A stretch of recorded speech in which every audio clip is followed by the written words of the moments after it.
குட்கா தேவஸ்தானம் அது உண்மை அல்ல என்று மறுத்திருக்கிறது. இது தொடர்பான விவரங்களை வழங்குவதற்காக செய்தியாளர் அந்த பக்தர்கள் சிலர் கடந்த 19ஆம் தேதி திருப்பதி மலைக்கு வந்திருந்தாங்கள். பங்கிட்டு வழங்குவதற்காக உழைத்து பார்த்தபோது அதில் குட்கா பாக்கெட் இருந்தது என்று அந்த பக்தர்கள் சமூக வலைதளங்கள் மூலம் வீடியோ ஒன்றை பதிவு செய்திருந்தனர்.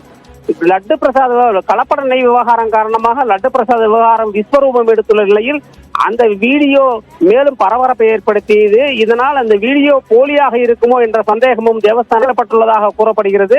இந்த நிலையில் திருமலை திருப்பதி தேவஸ்தானம் வெளியிட்டுள்ள அறிக்கை ஒன்றில் இதுபோன்ற சம்பவங்கள் நடக்க வாய்ப்பே கிடையாது.